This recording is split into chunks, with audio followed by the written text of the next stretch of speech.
얼마 전에 우리 동창 신부들 모임이 있었어요. 한참 재미나게 노는데 내 정말 친한 형이 전화를 받더니 그러더라고요. 뭐라고?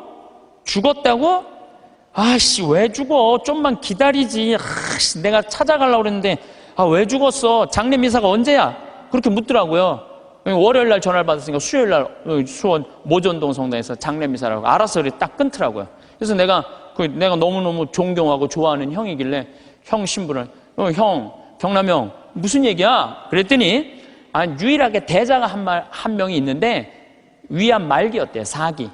근데 이제 신부인 대부를 이제 보고 싶었던 거. 그 신부님이 대부니까. 그래서 보고 싶다고 연락이 계속 왔대요. 계속 왔는데 내일 가지 이렇게 미루다 보니까 대자 죽은 걸 못 본 거야. 그러니까 그냥 내일로 미루다가 그 소중한 대자 죽는 걸 못 본 거예요. 그게 전화를 끊더라고요. 그래서 내가 그 형한테 그래서 형, 영국의 조지 버나드 쇼라는 사람이 있어. 들어봤지? 조지 버나드 쇼. 그랬더니 들어봤대. 그 사람이 극작가야. 근데 그 사람이 1950년에 죽었는데 그 사람이 몇 살에 죽었냐면 94살에 죽었어. 94살에 죽었는데 94살에 죽으면서도 자기 묘비명에 뭐라고 써놨느냐면은 우물쭈물하다 내 이럴 줄 알았다. 이렇게 써놓고 죽었어. 94살에 죽으면서도 우물쭈물하다 내 이럴 줄 알았다. 이러고 죽었어. 무슨 얘기냐면 우리가 내일 하지 하다가요 소중한 일을 못하는 경우가 많아요. 이 게으른 사람들이요 내일 할게 그러다가요 아무 일도 못하고 죽는 경우가 많아요. 어떤 게으른 처녀가 있었어요. 이 처녀는 아무것도 하기 싫은 거야. 머리도 안 감고 세수도 안 하고 이빨도 안 닦고 그냥 감기를 그냥 코에다 맨날 달고 사는 거예요. 밥도 자기 손으로 안 해먹고 자도 그냥 이불 속에 들어갔다가 그대로 터널 만들어 놓고 그대로 나오는 그런 여자예요. 근데 나머지는 아무것도 내 손으로 안 하는데 꼭 하나 자기가 해야 되는 일이 있어요. 똥은 자기가 싸야 돼요. 똥은 그냥 며칠 그냥 미루다가 그냥 도저히 배가 아파갖고 어쩔 수 없을 때 이제 옛날에 그냥 그 화장실 뒷간에 가는 거죠. 이렇게 앉아서 팔짱을 이제 다리 사이에 끼고 이렇게 보는데 사는 게 너무너무 괴로운 거, 귀찮고 사는 게 힘들어 귀찮고 죽겠다. 근데 감기가 걸리니까 또 힘을 주려니까 콧물이 쭈르륵 나와갖고 발판에 딱 단 거예요. 발판에 딱 닿는데 웬만한 여자 같으면 손을 꺼내갖고 이걸 훔칠 텐데 여기 무릎 이거 쪼그린 데서 팔 빼는 게 귀찮은 거야. 이렇게 쳐다보고 있는데 구데기가 한 마리 지나가다가 웬 흰 기둥이 있단 말이야. 이게 뭔가 하고 타고 올라오기 시작했어요. 막 타고 올라오는 거야. 막 타고 올라오는데 이렇게 날 귀찮게 하네. 그리고 막 코끝에 보일랑 말랑 할 때까지 온 거야. 이제 코끝에까지 막 와갖고 귀찮아 죽겠네. 이제 손을 빼갖고 내가 훔쳐야 되겠다. 그런데 갑자기 바깥에서 노크 소리가 땅땅 들린 거예요. 그랬더니 이 여자 너무 깜짝 놀라고 어떻게 했냐면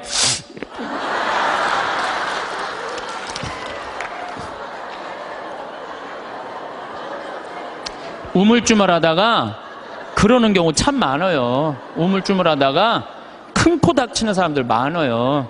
여러분들 이런 분들도 많아요.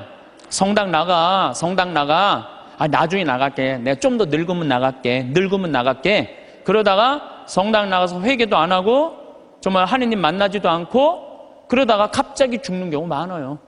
막 게으른 처녀나 내일 가지 그러다가 그 중간에 그냥 시모님한테 병자성사도 못 받고 죽는 사람이나 뭐 달라요? 달릴 게 뭐 있어요?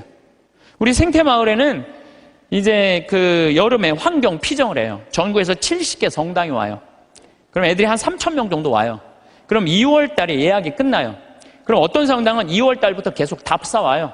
답사 오고 프로그램 확인하고 선생님, 신부님, 수녀님들이 다 와갖고 궁금한 거 있으면 다 물어봐. 그런 성당들은요 와서 프로그램 잘하고 가요. 근데 어떤 성당은 답사도 안 오고 전화도 안 하고 프로그램 문의도 전화 안 해.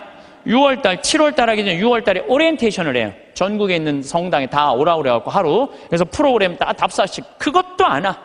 아무 준비도 안 하고 딱 왔다가 내가 이럴 줄 알았으면 여기 안 왔다고. 그리고 그냥 2박 3일 동안 싸우고 가는 성당들도 있어요. 보면은. 인생에 있어서 준비가 안 돼 있는 사람들은 항상 싸워요. 항상. 보면은 우리 생태마을에도 우리 직원들 이렇게 보면은, 야, 여기 고추밭에 대 좀 한 100평 좀 전부 다 걷어놔. 저녁에 와보면 안 걷어놨어. 왜 안 걷어놨어? 뭐 태풍이 온다고 그랬다, 누가 일을 시켰다. 계속 핑계를 대요. 그럼 내가 잘라요.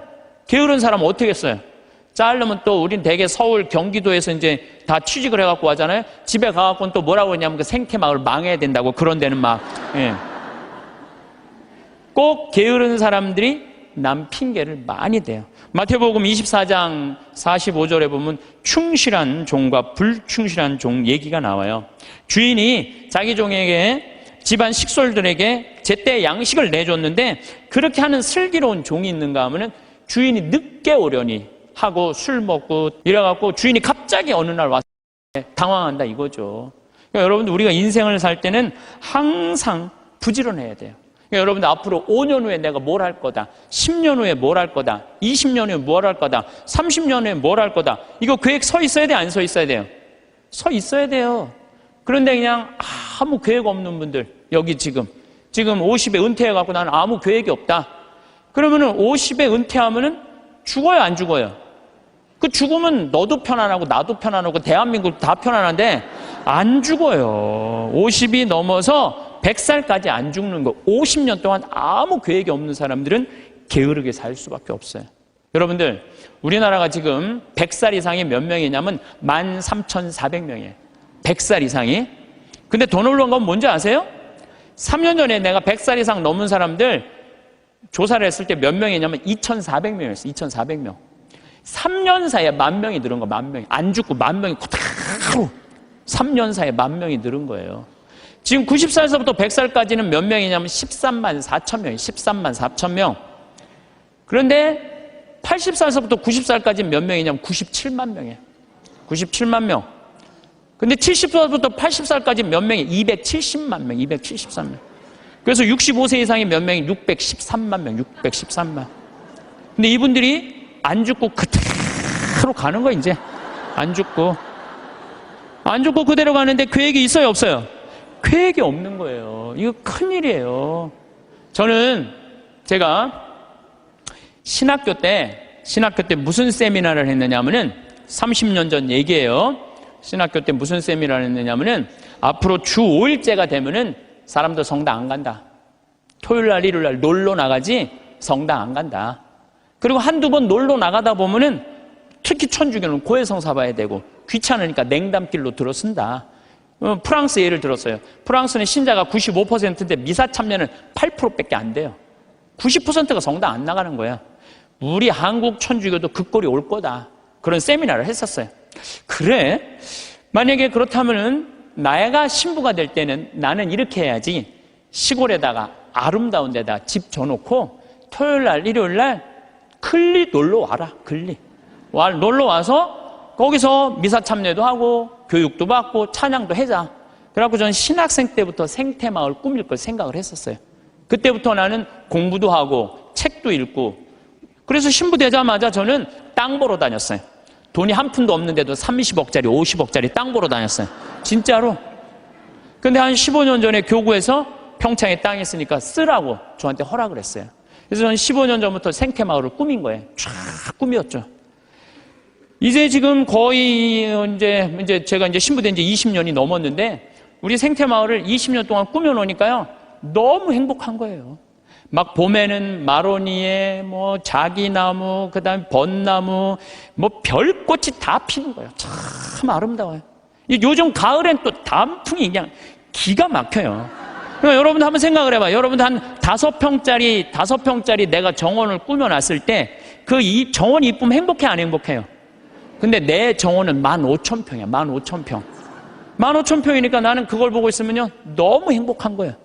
나는 하느님께서 우주를 나는 15,000평을 만드는데 하느님은 우주를 창조했잖아요. 우주를 창조하고 뭐라 그랬어요? 보시니 참 좋았다. 첫날도 보시니 참 좋았다. 둘째 날도 보시니 참 좋았다. 셋째 날도 보시니 참 좋았다. 여섯째 날 마지막 인간 만들어 놓고 보시니 참. 나는 그 느낌 아니까. 예. 이게 내가 이제 우리 이제 이 평창 생태마을을 꾸며놓으니까 교우들도 많이 오고, 그랬더니 이제 주교님께서 저를 부르시더니 수원 교구에 15만 평이 있다는 거예요. 여주에. 거기를 생태마을로 꾸미라는 거예요. 그래서 요즘 제가 그 생태마을 꾸미느냐고 진짜 바빠요. 그러니까 그냥 하루가요 금쪽 같아요. 15,000평 꾸미는데 15년 걸렸는데 15만 평 꾸미려면 몇 년이 걸릴 것 같아요. 이제 경험도 있고, 나름대로 이제 역량도 생겼으니까 거기 한 10년 정도는 충분히 꾸밀 것 같아요. 그러니까 저는 60살 때까지 할 일이 줄을 서서 기다리고 있는 거예요. 그러니까 게으를 시간이 없는 거예요, 게으를 시간이. 근데 이번 3월 달에 아프리카 잠비아를 갔는데 80만 평의 농토를 수녀님들이 갖고 있더라고요. 근데 2만 평밖에 안 한 거, 2만 평밖에. 그래서 수녀님 왜 이 넓은 농토를 다 풀밭으로 그냥 황무지로 놔두고 왜 2만 평밖에 농사를 못 짓느냐? 그랬더니 신부님 기계가 아무것도 없는데 손으로 한 사람이 최대한 농사 지을 수 있는 게 1,000평이에요, 1,000평. 거기 한 20명 되는데 20명이 다 줘봐 2만 평밖에 못 하는 거. 기계 살 돈이 없다는 거예요. 그래서 내가 수녀님한테 약속을 했어요. 수녀님, 내가 한국에 가서 포크레인, 트랙터, 경운기 다 사서 보내줄 테니까 걱정하지 말아라. 내가 내년에는 이 80만 평 완전히 농장으로 만들어주겠다. 그렇게 약속을 그냥 하고 왔어요, 제가. 그냥 하고 왔는데, 아니, 여기 딱 한국에 와갖고 제가 강의 때 몇 번 얘기했어요. 좀 도와줬으면 좋겠다. 한 2억 정도면 될 것 같으니까 여러분들 도와줬으면 좋겠다. 근데 교우들이 또 우리 절에 다니시는 분들, 교회 다니시는 분들까지 보내주는 거예요. 근데 3억이 들어왔어. 난 2억이면 되는데 굳이 3억까지 들어와. 3억. 그런데 막상 포크레인을 사고 트랙터를 사고 경운기를 사고 이래 보니까 딱 3억이 드는 거예요. 그러니까 하느님 계산하고 내 계산하고는 달랐던 거예요. 하느님은 3억인데 제가 왜 2억이라고 그럴까? 하느님이 3억을 보내준 거죠. 근데 요즘은 시절이 좋아갖고 택배로 다 가요. 그래서 내가 오늘 인천항에 가서 내일 이제 택배로 가는 거 축성 다 해주고 그리고 왔어요. 그러니까 이제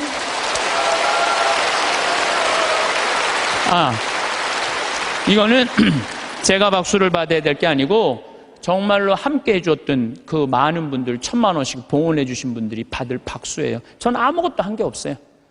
그러니까 이제 거기 갖고 이제 80만 평 농토를 꾸미고 거기를 나는 대학까지 해줄 생각이에요. 대학까지.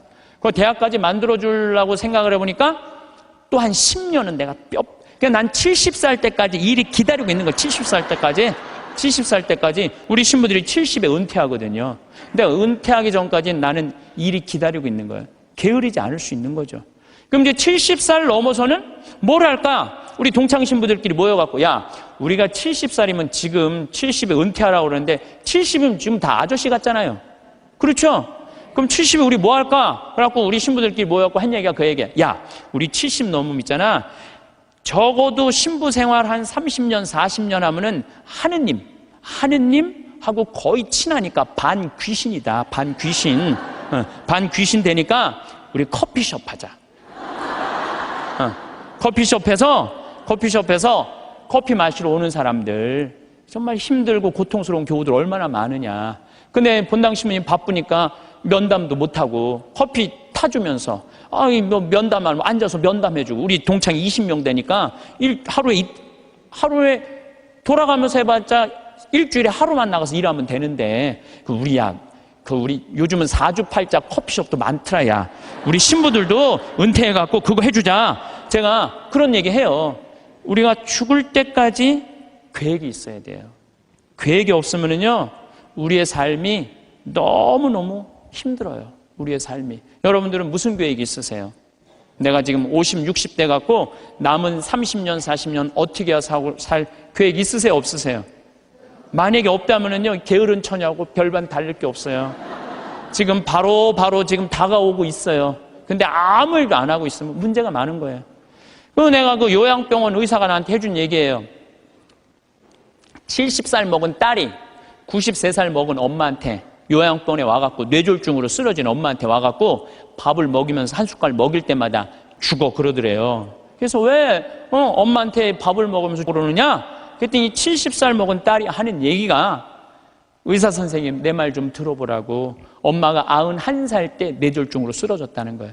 여러분들 90살 넘으면요, 기력 다 떨어질 때. 그렇죠?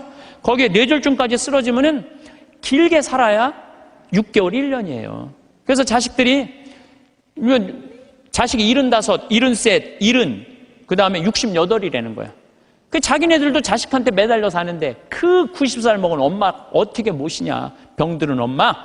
마침 엄마가 7천만 원짜리 전세 살고 있었대. 우리 그 전세 빼갖고 엄마 요양병원에 넣자. 살면 얼마나 살겠느냐. 그래갖고 엄마를 요양병원에 넣은 거예요. 여러분들 근데 이걸 알아야 돼요. 90살 넘어갖고 요양병원에 들어가잖아요. 그럼 의사들이요 안 죽여요. 살려내요. 그래갖고 2년 동안 이 할머니가 안 죽은 거야.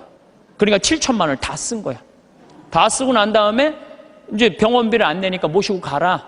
그러니까 오빠가 모셔라. 아니다. 나는 받은 거 없다. 네가 더 받지 않았냐. 나는 없다. 서로 이래갖고 원수 돼갖고 안 만나는 거야. 70이 넘어서 자식들이. 엄마는 죽지도 않고. 그러니 자식 원수 만들고 91살에 2년 동안 누워서 돈만 축내니 그렇게 살아서 뭐하냐. 그러니 차라리 어떻게 해라? 죽어. 그러면서 먹이더래요. 이게 여러분들 남의 얘기가 아니에요. 여러분들 얘기예요. 여러분들 우물쭈물하다 내 이럴 줄 알았다. 이 꼴 날 분 많아요. 여기 그냥 아무것도 안 하고 아무 일도 안 하고. 그래서 저는 여러분들한테 정말 권하고 싶은 거는 내가 자식들한테 정말 늙어서 구박받기 싫으면 지금 운동해야 돼요. 운동을 하는데 무슨 운동을 했냐면 헬스 해야 돼. 헬스장에 다녀야 돼요. 나이를 먹으면 먹을수록 헬스장에 다녀요. 미국은요 헬스장에 다 할머니 할아버지들이 다 다녀요. 그래갖고 돌아가실 때 6개월 이상 고생하면서 돌아가는 분들이 거의 없대요. 95%가 6개월 이내에 거의 다 돌아가신대요. 근데 우리나라는 치매 걸린 할머니 할아버지가 거의 58만 명이에요. 58만 명. 610만 명 중에 거의 10%에 달하는 할머니가 지금 저 누워 있는 거예요.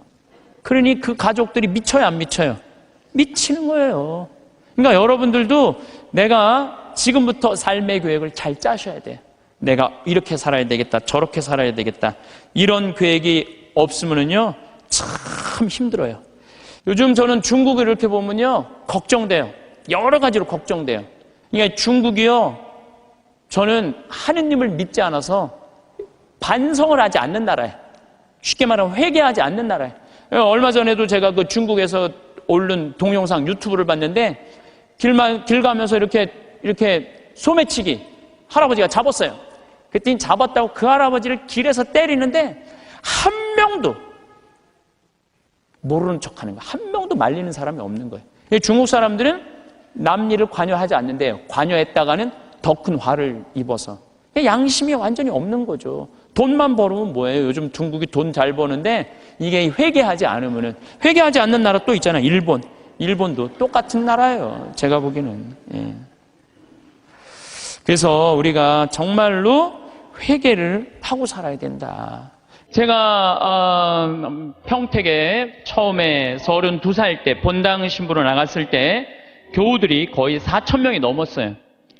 32살에 4,000명이 넘는 본당 신부를 했으니까 얼마나 잘하고 싶겠어요.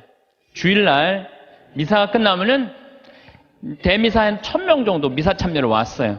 그러면은 그 미사 끝에 성당 마당에서 그 교우들 손 한 번씩 잡아주려고 한 분도 안 빼고 손을 잡아주면서 눈 마주치면서 일일이 말은 다 못했지만 눈으로 잘 지냈느냐, 잘 지내라 이런 마음으로 눈인사까지 다 했어요.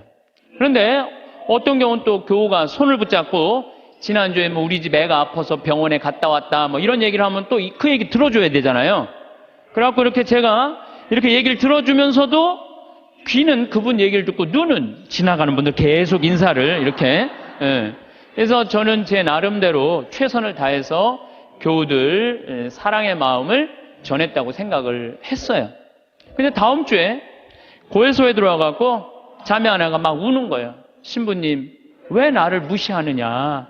내가 돈이 없어 무시하냐? 아니면 사회적 지위가 낮아서 무시하냐? 내가 세상에서까지 무시받는데 성당에 와서까지 무시를 받아야 되느냐? 아니 그게 무슨 말씀이냐고? 그러면은 이 자매가 하는 말이 왜 지난주에 내 인사를 안 받냐? 남들 인사는 다 받고. 참, 저는 나름대로 교우들한테 다 한다고 했는데 그 와중에도 내가 그분의 인사를 받지 않았기 때문에 그분은 일주일 동안 내가 미웠던 거야. 내가 믿기도 하고 내가 성당에서 신부님한테 내가 이렇게 무시를 당하고 살아야 되나 굉장히 괴로웠던 거죠.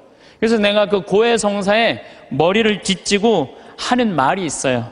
그래, 사는 게 죄다. 사는 게 죄야. 사는 게 죄예요. 어떨 때 보면 이쁜 것도 죄예요. 이쁜 것도. 성당에 이쁜 여자 나오잖아요. 그럼 마음 산란해요. 이쁜 것도 죄야. 또 이쁜 여자가 또 그냥 거기서 그냥 막 성당에서 그냥 활동도 하고 막 빛이 나면은요, 더 미운 거죠. 나는 왜 저렇게 이쁘게 태어나지 못했을까? 어떨 때 보면은 이쁜 것도 죄예요. 여러분들은 성당에 열심히 나오고 싶어요. 자녀들 손잡고 남편하고 같이 행복하게 성가정 이루고 살고 싶어. 예수, 마리아, 요셉이 이룬 성가정, 여러분 다 그런 꿈이 있죠? 정말로 다 같이 미사 참여 손잡고 하고 싶은 꿈이 있는데, 자식은 성당 가자 그러면은 마치 성당 가는 건 구닥다리나 하는 것처럼 엄마나 가라 그러고 성당 가는 거 무시할 때, 내가 무시당하는 게 아니라 예수님까지 무시당하는 기분 들 때 우리가 너무너무 슬퍼요.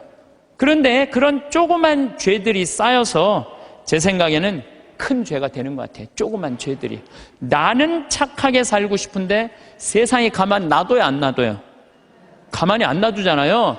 나 성당에서 신앙생활 열심히 하고 싶은데 다른 사람이 나 욕하고 헐뜯으면은 내 마음 안에서 미움이 생겨요, 안 생겨요? 나는 정말로 착하게 살고 싶은데 남들이 가만히 안 놔두는 거야. 또 금쪽 같은 아들이 서울 가서 공부 잘하고 있는데 갑자기 전화가 한 통 온 거예요. 지금 아들이 교통사고가 나갖고 지금 병원에 내가 데려다 준 사람이다. 이 응급실에 있는데 수술 안 하면은 죽는다. 빨리 돈 좀 보내라. 아니, 아들이 죽는다는데 묻지도 따지지도 않고 어떻게 해요? 돈 300만 원 보내줬어. 그랬더니 한 10분 후에 아들이 전화하는 거, 엄마 잘 있느냐고. 멀쩡한 아들이. 이미 돈은 보냈는데. 그렇게 2008년부터 3만 건이 넘는 우리 순진한 사람들이 얼마만큼의 돈을 손해를 받느냐면 3,700억을 손해를 봤어요. 3,700억을. 그러니까 그 착한 사람들이 그렇게 돈이 사기당했다고 생각했을 때 화가 나요, 안 나요?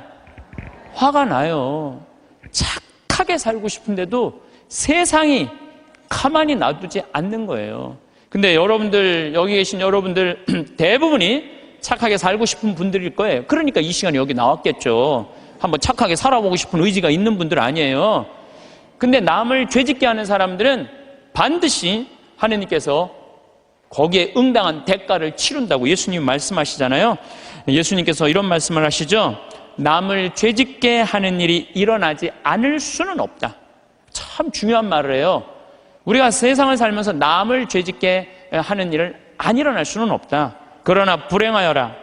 그러한 일을 저지르는 자, 이 작은 이들 가운데 하나라도 죄짓게 하는 것보다 연자매를 목에 걸고 바다에 내던져지는 편이 훨씬 낫다. 너희는 스스로 조심하여라. 우리 이 세상 살아가면서요, 나도 죄를 안 짓고 살아야 되지만 나로 하여금 다른 사람이 죄를 져서는 안 된다는 거예요. 그래서 항상 죄에 대해서 경계를 해야 되는 거죠. 그래서 여러분들 주위 중에 지금 사기치는 사람들, 남 괴롭히는 사람들, 이런 사람들 누가 다 대신 벌 줄 거야? 하느님께서 대신 다 벌 줄 거예요. 그래서 여러분들이 직접 벌 주지 마세요. 누구한테 미뤄? 하느님한테 미뤄. 하느님이 좀 알아서 좀 해달라고. 그래서 이 세상에서 제일 회개시키기 힘든 사람이 어떤 사람이냐면은 자기는 죄 지은 게 하나도 없고 다 남 탓이라고 생각하는 사람. 그러니까 여기 계신 분들 중에 나는 지금 잘하고 있는데 남들이 잘못돼 갖고 내가 죄를 짓는 거다. 이거 큰 위험에 빠진 분들이에요. 옛날에 러시아에 신부님이 한 분 계셨어요. 이 신부님은 이렇게 시내 본당 신부님이었어요. 근데 이렇게 가정방문 아침에 나가고 병자성사를 나갈 때 보면 그 앞에 몸 파는 여자들이 그냥 성당 앞에 시내니까 쫙 있었어요. 그래갖고 밤새 막 옷 그런 거 그냥 빨아놓고 걸어놓으면은 신부님이 나가면서 회개하라고 니네들 때문에 수많은 사람들이 죄 속에 빠지고 너희들도 죄의 굴레 속에서 산다고 회개 안 하지면 너희들은 지옥에 갈 것이라고 신부님 나갈 때 또 들어올 때 또 그냥 밤에 그냥 여자들이 그냥 몸 판다고 쫙 이상하게 옷 입고 앉아 있으면은 그냥 신부님 눈꼴이 시잖아요. 그러니까 뭐라 그래? 회개하라고. 너희들 그렇게 죄 지면은 지옥에 갈 거라고. 그래 신부님은 평생 그 여자들한테 회개하라고 얘기를 했어요. 그래도 이 여자는 먹고 살아야 되니까 그냥 신부님이 그럴 때마다 눈물을 흘리고 회개를 했어요. 그런데 신부님이 그렇게 열심히 하늘나라 선포하다가 돌아가셨어요. 돌아가셨는데 신부님이 돌아가신 날 그 성당 앞에서 맨날 몸 팔던 여자도 같이 죽은 거야. 똑같은 날. 그래갖고 이제 베드로 성인 앞에 가고 이제 천당, 지옥, 연락, 도정을 딱 받으려고 이렇게 줄 서서 있는데 신부님이 가만히 보니까 평생 몸 팔고 살던 여자가 앞에 딱 서 있는 거야. 이 여자가 내 앞에 있네? 그래갖고 이제 저 여자 평생 죄 짓고 산 여자니까 저 여자는 지옥에 갈 거야. 그리고 이렇게 있는데 베드로 성인이 그 여인을 보더니 안다는 듯이 싹 웃으면서 이 치부책을 대충 넘기는 거야. 대충 넘기더니 핸대는 소리가 천당 도장을 딱 찍어주는 거예요. 신부님이 뒤에서 기가 막히잖아요. 저 여자가 어떻게 산 거 알면은 천당이라는 도장을 찍어줄 리가 없는데 저런 여자가 천당이면은 나는 만당이겠다. 만당. 저런 여자가 천당이면 난 만당이겠다. 그래갖고 신부님 차례가 딱 됐는데 베드로 성인이 신부님을 딱 보더니 안 됐다는 듯이 이렇게 쳐다보더니 이 장부를 자세히 꼼꼼히 넘기는 거예요. 그러더니 베드로 성인이 신부님은 지옥이라고 지옥 도장 딱 찍은 거예요. 신부님이 따졌죠. 지금 베드로 성인 제정신이냐고. 평생 몸 팔고 산 저 여자는 천당이고 하느님 나라 평생 선포하고 산 난 왜 지옥이냐고 이유를 대라고. 그랬더니 또 신부님이 또 컴플레인을 하니까 이거 그냥 넘어갈 수가 없어서 그럼 내가 장부를 다시 한번 보겠다고. 그랬더니 그 여자 장부를 막 넘기더니 이 여자 천당 맞다고. 그리고 신부님 장부를 다시 보니까 신부님 지옥 맞다고. 이유가 뭐냐? 그랬더니 베드로 성인이 이런 말을 해요. 이사야전서 1장 18절에 이런 얘기가 있다. 신부님 아느냐? 주님께서 말씀하신다. 오너라. 오늘 10일을 가려보자. 너희의 죄가 진홍빛 같아도 눈같이 희어지고 다홍같이 붉어도 양털같이 되리라. 하느님께서는 아무리 죄를 많이 져도 하느님이 따지기 시작하면은 진홍같이 불러도 눈같이 희어질 거다. 다홍같이 붉어도 양털같이 희어진다. 그리고 내가 2000년 전에 내가 예수님한테 물어본 거 당신 기억 안 나느냐고. 베드로 성인이 이 루카복음 17장 4절에 주님, 제 형제가 죄를 지으면 몇 번 용서해 줘야 됩니까? 17장 4절에는 뭐라고 그러냐면 하루에 7번 잘못해갖고 7번 다 와서 용서해 달라고 그래도 용서해 줘라. 나는 그렇게 배웠다. 근데 신부님이 나갈 때마다 회개하라고 할 때 그 여자는 눈물을 흘리고 회개했다. 그럴 때마다 나는 2000년 전에 예수님이 세워놓은 원칙에 따라서 다 용서해 줬다. 그래서 이 여자는 평생 매일매일 용서를 빌어서 이제는 용서해 줄 게 없다. 근데 신부님은 평생 살면서 남 회개해라, 지옥에 간다 말은 했는데 신부님은 한 번도 하늘에 대고 눈물을 흘리면서 용서 청한 적이 없다. 근데 신부님이 평생 살면서 죄 한 번도 안 졌냐? 봐라, 이거 평생 쌓인 장부 한번 쫙 해고 신부님이 그걸 보고 한 말도 안 하고 스스로 지옥으로 걸어 들어갔다는 이야기가 있어요. 인간으로 태어난 이상 우리가 죄를 안 짓고 살 수는 없습니다. 근데 제가 이렇게 가만히 보면요, 시골에서 사는 분보다는 도시에서 사는 분들이 죄를 훨씬 더 많이 져요. 시골에는요, 죄 질 일이 거의 없어요. 제가 우리 평창 읍내 이렇게 저녁에 나가보면은요, 여기 도시에 와보면 막 빙글빙글 막 이상한 이발소 막 돌아가는 거 천지잖아요. 우리는 하나도 없어요, 그런 게. 죄 짓고 싶어도 질 수가 없어요, 죄 짓고 싶어도. 그리고 우리 시골은 밤에 이렇게 낮에도 마찬가지예요. 읍내에 나가면은 신호가 한 2개, 3개 있는데 아무리 늦게 떠나도 빵빵거리는 사람이 없어요. 근데 내가 서울 강의, 오늘도 서울에 와서 강의하지만 1초만 늦게 출발해도요, 빵빵빵빵 그래요. 이게 사람 사는 동네인지 또 아래층, 위층 또 층간소음 때문에 서로 싸우고 스트레스하고 이게 도시에서 살면 살수록 죄를 많이 짓는 것 같아요. 시골에서 사는 것보다는. 또 높은 자리에 올라가면 올라갈수록 죄를 지을 수밖에 없어요. 내가 알던 어느 시장님. 네, 시장님인데 열심히 우리 천주교 교우죠. 근데 자기는 정말로 돈을 안 받았대요. 정말 하느님 앞에 맹세할 수 있대요. 그런데 자기가 감옥에 10달 갔다 왔대요. 갔다 온 이유가 뭐냐면 추석 때 선물 꾸러미들이 그렇게 많이 들어온대요. 그러면은 선물을 막 다 보낸대요. 그럼 정말 사과박스 같은 게 들어오면은 그 미처 못 보내고 던지고 가는 사람이 있대요. 그럼 뭐 업무 바쁘다 보면 다음날 뜯어보면 거기 안에 돈이 꽉 들어있대요. 그래갖고 다시 돌려줘도 하루만 그게 그 집에서 잠을 자도 이게 꺼리가 된다는 거예요. 자기는 전혀 받고 싶지 않은데. 그러니까 높은 자리에 올라가면 올라갈수록 죄 짓고 싶지 않은데 이게 그래서 여러분들 출세하는 거 그렇게 좋아할 거 없다는 거예요. 높은 자리에 올라가면은요 죄 지을 수 있는 기회가 훨씬 많아요. 많이 가지면 가질수록 죄를 더 많이 짓는. 부자가 하늘나라 들어가는 것보다는 낙타가 바늘구멍 통과하는 것이 훨씬 쉽다고 예수님 말씀하셨잖아요. 많이 가진 사람 많이 내놔야 돼요. 빌 게이츠, 워런 버핏 이 두 사람이 얼마를 만들어놨냐면 1000억 달러를 만들어놨어요. 1000억 달러. 빌 게이츠는 600억 달러를 내놓고 워런 버핏은 300억 달러를 빌 게이츠한테 줬어요. 자선재단에. 그럼 웬만한 사람이면은 자기가 만들고 싶잖아요. 300억 달러면. 참, 우리나라 전 대통령은 300억 원을 냈다고 그러는데 이 빌 게이츠, 워런 버핏은 자기가 관리하지도 않아요. 빌 게이츠한테 줬어요. 왜 그러냐고 그러니까 나보다는 빌 게이츠가 훨씬 자선 사업을 잘해왔기 때문에 잘할 것 같아갖고 300억 달러를 냈다는 거예요. 얼마나 멋있어요. 그러니까 미국의 부자들은 존경받는 거예요. 근데 우리나라 부자들은요, 이게 내놓는 걸 떼어놔서 안 떼어먹으면 다행일 텐데 이 세금으로 떼어먹으니까 우리나라는 부자에 대한 거부 반응이 있는 거예요. 예수님이 그랬어요. 많이 가진 사람은 많이 내놔야 된다. 많이 가진 사람은. 이거 하느님께서 많이 준 얘기는 많이 나누라고 그러는데 이게 여러분들 루카복음 16장에 부자와 나자로 얘기 알죠?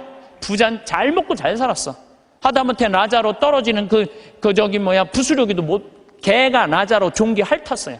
근데 마지막 날에는 나자로는 아브라함 품에서 참 호강을 하고 부자는 뜨거운 불똥이 있어요. 물 한 방울 그것도 못 먹었잖아요. 예수님이 그러잖아요. 살아생전에 너무 고생을 했기 때문에 이 나자로는 호강을 하는 거. 당신은 부자인데 아무것도 나누지 않았고 고생하는 거다. 그러니까 우리가 돈이 많고 출세하면 할수록 뭐에 가까우냐면 죄에 가까운 거예요. 그만큼 뭐가 많아? 책임이 많기 때문에 책임이. 없는 게 속편한 게 있어요. 예수님은 이방인, 죄인들, 창녀들이 먼저 천국 간다는 말이 저는 요즘 조금 이해가 돼요. 버림받고 가난하고 빼곡고 힘없는 사람 천당 갈 확률이 많아요. 근데 여기가 지금 수서성당이란 말이에요. 우리나라에서 제일 잘 사는 동네란 말이야. 약간 위험하지 않을까. 그러니까 여러분들은 어떻게 해야 돼? 더 많이 내놔야죠. 그러면 우리가 어떻게 죄를 질 수 있느냐? 우리가 자그만 죄들이 커서 큰 죄가 되는데 그 자그만 죄, 우리가 큰 죄로 가는 첫 번째 뭐냐면 게으름이에요. 게으름. 덴마크 속담에 이런 얘기가 있어요. 젊어서 게으름은 늙어서 도적이 된다고 그래요.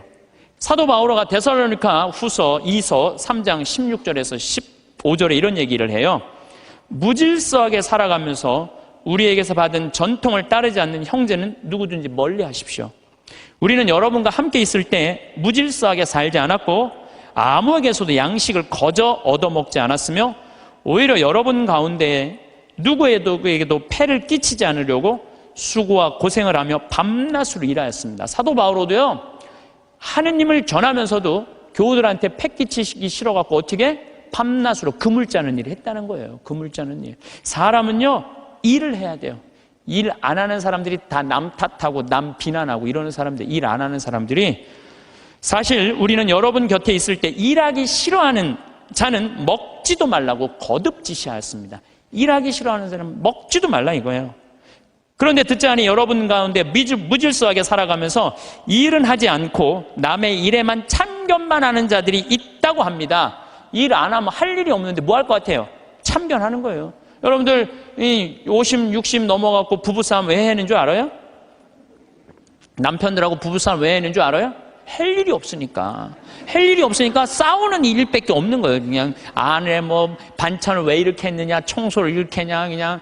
그러니까 젊었을 때 그냥 제발 일찍 퇴근하라고 그래도 그냥 일찍 집에도 들어오지 않더니 늙어선 굳이 집에 들어오지 않아도 되는데 그냥 때 따라 철 따라 그냥 집에 들어와 갖고 그냥 일이 없으니까 챙겨내는 게 일이. 그런 사람들에게 우리는 주 예수 그리스도의 이름으로 지시하고 권고합니다. 묵묵히 일하여 자기 양식을 벌어 먹도록 하십시오. 오늘도 내일도 아무 계획이 없거나 일이 없으면 사는 게 지겨워요. 일이 없으면 지겨워요. 우리는 저는 어렸을 때 시골에서 농사 졌어요. 옛날에는요, 다 일해야지 먹고 살았어요. 전 7살 때 벼를 뱄어요. 사람들이 믿지 못하겠지만 할머니들은 이해가 할 거예요. 7살 때 벼를 뱄어요. 벼를 베고 아버지가 꼭 이 뒤에다가 꼭 볕단을 한 단씩 져줬어요. 그럼 그걸 지고 집에까지 갔었어야 돼. 그걸 지고 가면 목이 얼마나 따가운지 몰라요. 그래갖고 내가 지금도 기억이 안 되니까 논두렁에 내가 이렇게 그게 무거우니까 기대고 한 얘기가 있어. 아유, 사는 게 이렇게 힘드네. 이렇게. 그러니까 옛날에는요, 중고등학교 뭐 학교도 못 다녔지만은 옛날에는요, 애들이 10살, 15살 다 일했기 때문에 문제 있는 애들이 없었어요. 근데 요즘은요, 아버지만 일해도 다 먹고 살아. 나머지는 일을 안 해도 돼. 근데 학생은 뭐가 전문이에요? 뭐가 일이에요? 학생한테는 공부가 일이죠. 그런데 여러분들 이걸 알아야 돼요. 대한민국 이 병을 고쳐야 돼요. 애들이요, 중학교 1학년 때까지는 따라가요, 공부를. 근데 중학교 2학년만 되면 못 따라가요. 갑자기 함수, 이원 1차 연립 방정식 뭐 이런 게 막 미지수 뭐 이런 게 막 나와요. 그러니까 애들이 이해를 못하는 거예요. 중학교 2학년만 되면은. 영어도 막 관계 대명사, 관계 부사. 내가 2학년 교과 과정을 다 이거 강의하는 거 뽑아봤어. 나도 모르는 게 많더라고. 나도 모르는 게. 그러니까 중학교 2학년 애들은요, 몸은 크지 이해는 안 되지. 엄마는 공부하라고 그러지. 학교 가면은 수업 시간에 알아듣는 건 하나도 없지. 신경질이 나요, 안 나요? 그러니까 이 중학교 2학년 애들이 무서운 거예요. 그래서 무서운 거. 얘네들이 얼마 전에도 중학교 2학년 애가 뭐 선생님한테 욕을 하고 그냥 신경질하는데 창문을 깨갖고 그냥 여기 붕대를 감고 왔더라고. 중학교 2학년이요, 무시무시해요. 북한이 왜 전쟁을 못 일으켜요? 중학교 2학년 애들이 무서워서 전쟁을 못 일으켜요. 얘네들이 무슨 일을 할 줄 몰라갖고. 여러분 혹시 자녀들 중에 중학교 2학년, 걔네들 무서워요. 중학교 2학년 애들. 요즘은 그 운전면허인데도 초보 운전 이거 안 써붙인대잖아요. 차 뒤에다가 중2 타고 있으면 이것만 써붙이면 그냥 아무도 안 건드려. 그러니까 중학교 2학년 때부터 어떤 일이 벌어지느냐면은 중학교 2학년, 3학년, 고등학교 1, 3학년 5년 동안 이해 안 되는 상태에서 5년을 학교를 다니는 거예요. 그러니까 이때부터 뭘 하느냐면 게임을 하는 거예요. 이때부터 게임을 하는 거예요. 그건 이해가 되니까. 게임은 이해가 되잖아요. 몇 번만 하고. 그리고 시험은 한 번 못 보면 그걸로 끝나지만 게임은 한 번 실패해도 다음에 다시 기회 줘요, 안 줘요? 머리만 살면 계속 기회를 주잖아요. 그러니까 애들이 게임에 미치는 거예요. 그러니까 5년 동안 게임을 하면은요, 정상적인 애들이 거의 없어요. 근데 독일은요, 딱 7학년제로 해갖고 중학교 2학년 딱 나이 돼갖고 얘가 공부를 이해를 한다. 그럼 인문계학교로 보내요. 공부를 이해 못한다. 그럼 기술학교로 보내요. 기술학교로. 얘네들은 스트레스 받을 일이 하나도 없는 거야. 우리나라는 이해하는 놈이나 못하는 놈이나 다 고등학교 3학년 때까지 가는 거야. 이제 내일 모레 이제 수능 볼 때까지 다 같이 가는 거야. 수능 볼 때까지. 그러니까 5년 동안 얘네들이 다 수많은 문제들을 일으키는 거예요. 공부 못하는 애들은요, 학교 가갖고 운동을 하든지 아니면 내가 지금 잠비아에 트랙탑 경운기 포크레인 보내듯이 트랙탑 경운기 포크레인을 배우든지. 그럼요, 걔네들 절대 문제 일으키지 않아요. 일이 없으니까. 학교에 가갖고 일이 없으니까 얼마나 지겹겠어요. 거기다가 그냥 학원 밤까지. 그러니까 애들이 미치는 거예요. 그러니까 요즘 애들이 제정신 있는 애들이 별로 없는 거죠. 그래서 제가 항상 드리는 말씀이 그거예요. 고등학교 3학년 여러분들 자녀들 가운데, 고등학교 3학년 자녀들 가운데 애는 착해. 등치는 산만하고 머리가 안 돌아가. 그런 애들은 우리 생태마을에 취직시키세요. 우리 생태마을에 지금 농장도 10명이 필요하고 주방도 10명이 필요해요. 왜냐하면 농장에요, 천지가 돈이에요. 여러분 고개만 돌리면 천지가 돈이에요. 왜? 이 10월 1일부터 한 20일까지 깻잎 따거든요. 깻잎만 작년에 우리가 5천만 원, 5천만 원어치 깻잎을 담아서 팔아요. 그러면은 2억 원어치를 따도 2억 다 팔아요. 근데 딸 손이 없는 거야, 딸 손이. 깻잎 끝나고 나면 콩잎, 이 콩잎 누런 거, 이거 다 돈이에요, 다 돈이에요. 그것만 따갖고 된장 속에 박아두면은 서울 사람들 그것만 먹으면 이거 어디서 사느냐고. 다 돈이야, 다 돈.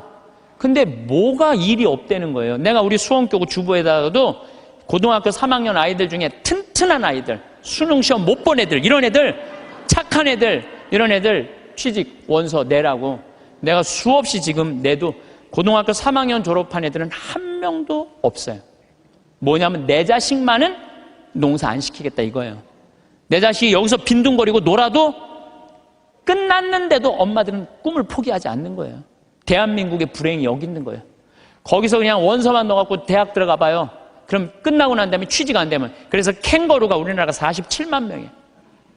엄마의 그 뱃속에서 25, 30살이 됐는데도 직장을 못 구하고 그냥 집에서 엄마 뱃속에서 그냥 거기서 용돈 받아갖고 쓰는 애들 캥거루가 47만 명이래. 47만 명. 그러니까 그 집들이 다 스트레스 받는 거예요.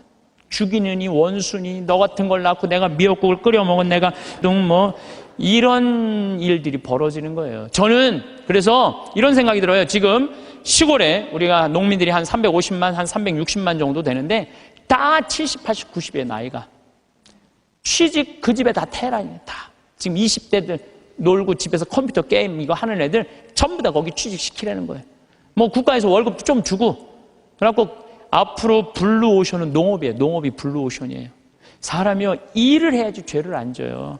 일하는 사람은요 남 탓할 시간 없어요. 남 핑계 댈 시간 없어요. 일이 막 하는 사람 하루하루가 금쪽 같은데 남 욕할 시간이 어딨어. 아무것도 할 일 없는 사람이 대통령부터 저 밑에까지 다 욕하는 거예요. 온갖 거 다 참견하면서 다 일 없는 사람들이 남 욕하는 거지 일 있는 사람은요 남 욕할 시간이 없어요. 그래서 우리가 진짜 무서운 거는 일을 안 하는 거다. 요즘 일하고 싶어도 일자리가 없다고들 하는데 우리나라들 중소기업, 농촌 천지가 일손이 모자라요.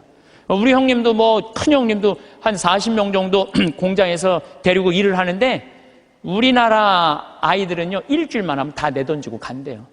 그러니까 우즈베키스탄, 파키스탄 뭐 이런 데서 방글라데시 얘네들 쓸 수밖에 없다는 거예요. 그러면서도 우리는 일자리가 없다고 이러니 이게 얼마나 얼마나 답답하냐 이거예요. 여러분들 섹스피어는 이런 얘기를 해요. 잠자는 거인보다는 부지런한 난장이가 낫다로래. 아무리 능력이 뛰어난 자라도 부지런한 사람은 이길 수가 없어요. 그러니까 여러분들 자녀들 중에 대학을 나왔어. 최고의 교육을 받았어. 근데 일을 안 하면요 아무 소용이 없는 거예요. 고등학교, 중학교 나왔지만 열심히 일하면요 얘네들이 훨씬 낫다는 거예요. 근데 우리나라는 노동의 신성한 가치를 꼭 펜대를 굴려야지 훌륭한 사람이란 이 머릿속에 이 게으름 때문에 대한민국이 죄 속에 드는 거예요. 저는요 노름하고 게임하고 다 뭐 때문에 일이 없어서 일만 하면요 이런 죄들 싹 없어져. 우리 뭐 농장 직원들이 하는 얘기가 있어요. 해만 지면 잔다는 거예요. 아무 생각 없이 사는 거야. 아무 생각 없이 해만 지면 그냥 밭에 나가서 그냥 일하고 그냥 해만 지면 자고 다음날 일어나고 또 해만 지면 자고 해만 지고 자. 얼마나 좋아요. 근데 아침부터 아무 할 일이 없어. 힘은 흘러 넘치는데 어떻게 했어요? 죄질 수밖에 없는 거죠. 그래서 작은 죄들이 모여서 큰 죄가 되는 거예요. 그래서 첫 번째 우리가 경계해야 되는 건 게으름이에요. 게으름. 여러분들도 레지오를 하든지 연령회를 하든지 호스피스 봉사라든지 헬스라든지 수영장을 다니든지 등산을 다니든지 일을 해야 된다는 거예요. 두 번째 우리가 죄로 가는 길은 뭐냐면은 시기심이야. 이거는 다음 주에 하도록 하겠습니다.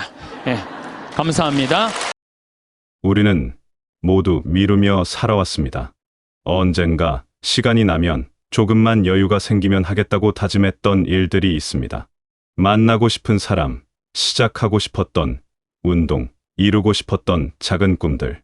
이 모든 것을 우리는 내일로, 다음 주로, 다음 달로 미뤄왔습니다. 그것은 게으름 때문이 아니었습니다. 우리에게는 책임이 있었고 지켜야 할 것들이 있었습니다. 가족을 위해, 생계를 위해 하루하루를 버텨내느라 정작 나 자신과 소중한 것들은 뒤로 밀려났습니다. 미루는 것이 습관이 된 것이 아니라 미루지 않을 수 없는 삶을 살아온 것입니다. 우리 각자에게는 그럴 수밖에 없었던 이유가 있었습니다. 그렇게 미뤄온 것들 중 가장 아픈 것은 사람입니다. 보고 싶은 얼굴이 있었습니다. 안부를 묻고 싶은 이름이 있었습니다. 하지만 바쁘다는 핑계로, 피곤하다는 이유로, 다음에 보자는 말로 만남을 뒤로 미뤘습니다. 전화 한 통 걸기가 그렇게 어려운 일은 아니었는데 막상 손이 가지 않았습니다. 무슨 말부터 꺼내야 할지 막막했고 오랜만에 연락하는 것이 어색하게 느껴졌습니다.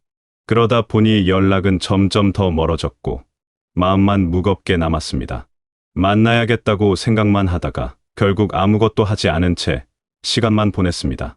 사람을 미룬다는 것은 단순히 약속을 뒤로 미루는 일이 아닙니다. 그것은 마음을 미루는 일입니다. 전하지 못한 고마움, 나누지 못한 위로, 함께하지 못한 시간들이 쌓여갑니다. 다시 보자던 말이 마지막 인사가 되어버린 경험이 한 번쯤은 있을 것입니다. 그때야 비로소 깨닫게 됩니다. 시간은 우리를 기다려주지 않는다는 것을, 사람은 언제나 곁에 있지 않는다는 것을 말입니다. 그리고 그 깨달음은 너무나 뼈아픕니다. 한 번 놓친 기회는 다시 돌아오지 않기 때문입니다. 관계는 시간이 지나면 저절로 깊어지는 것이 아닙니다. 만나야 이어지고 말을 나눠야 유지됩니다. 아무리 오래 알고 지낸 사이라도 만나지 않으면 낯설어집니다. 추억만으로는 관계를 지탱할 수 없습니다.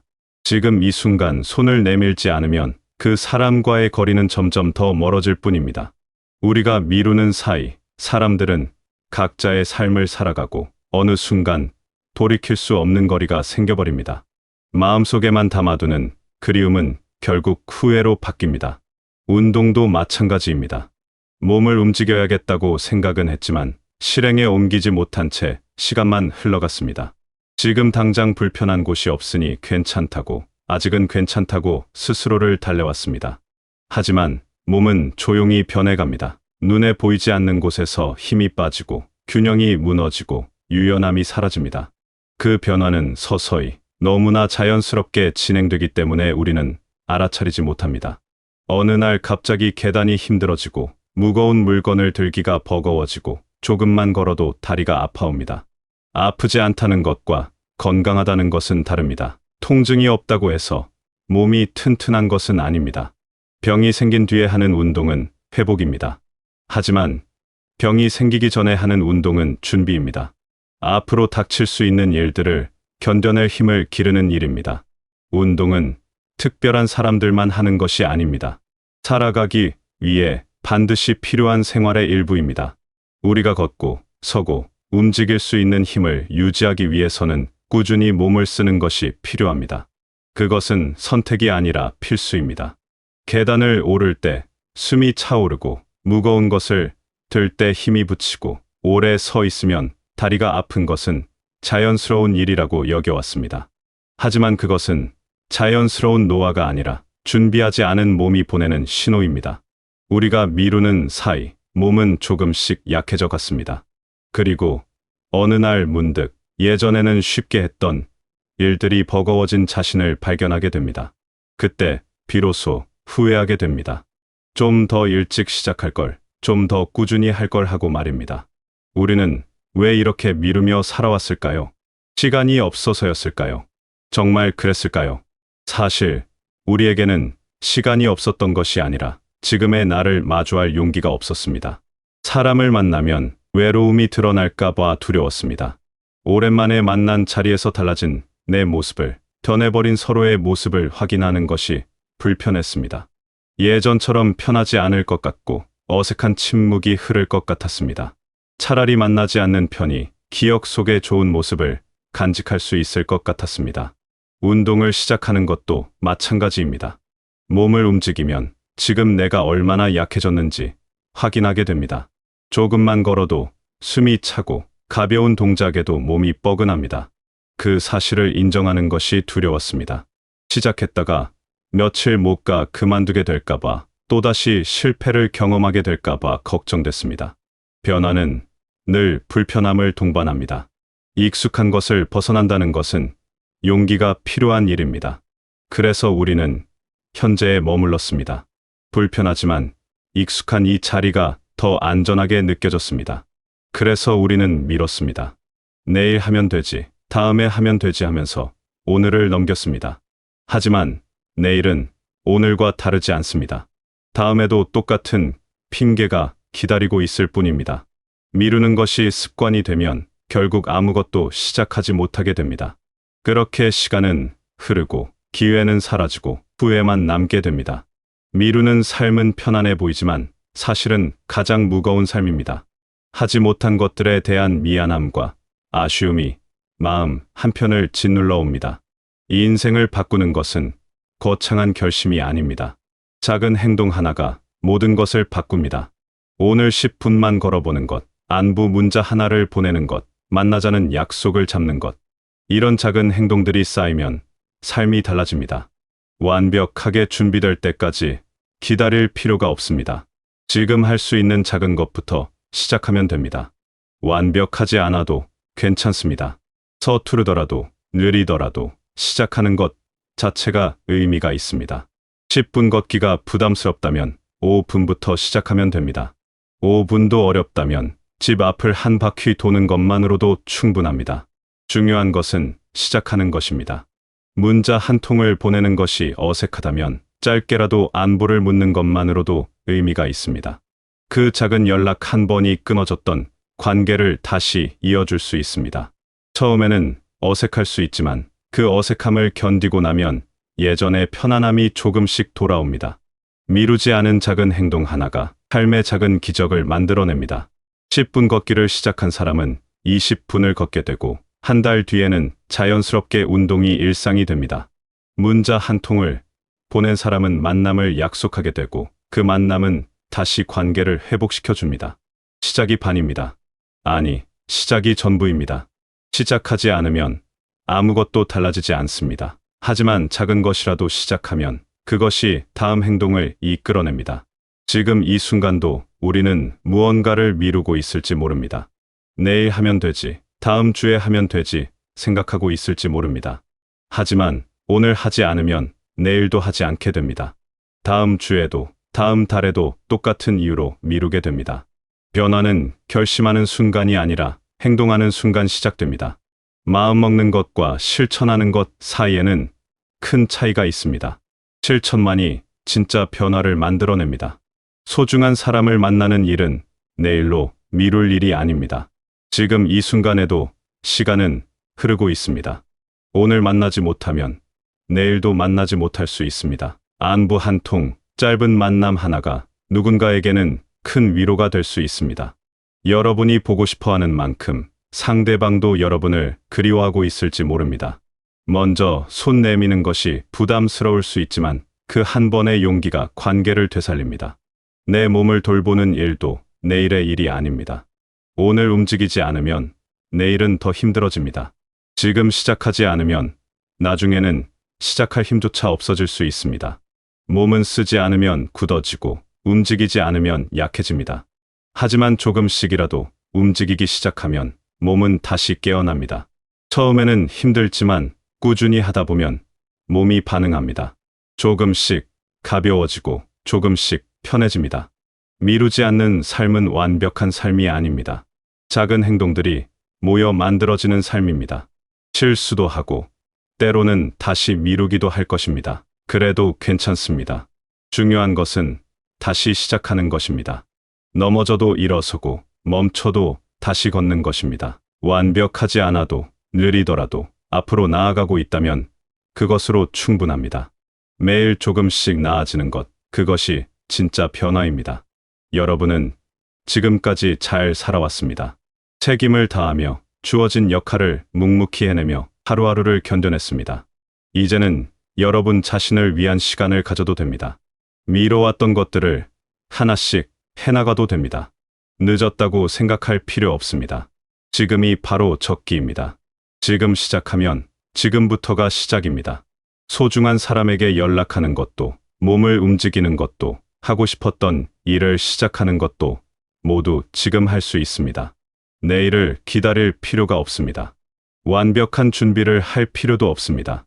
지금 이 순간부터 작은 한 걸음을 내디디면 됩니다. 그 한 걸음이 여러분의 내일을 바꿀 것입니다. 한 걸음, 한 걸음이 쌓여서 긴 여정이 됩니다. 미루지 않고 살아간다는 것은 후회 없이 살아간다는 것입니다. 하고 싶은 말을 참지 않고 만나고 싶은 사람을 만나고 필요한 일을 미루지 않는 것입니다. 그렇게 하루하루를 채워가면 어느 순간 여러분의 삶은 훨씬 풍요로워져 있을 것입니다. 관계는 더 깊어지고 몸은 더 건강해지고 마음은 더 가벼워질 것입니다. 미루지 않는 삶이 주는 가장 큰 선물은 평온함입니다. 여러분이 지금 이 글을 읽고 있다는 것은 아직 시작할 수 있다는 뜻입니다. 변화를 원하고 있다는 뜻입니다.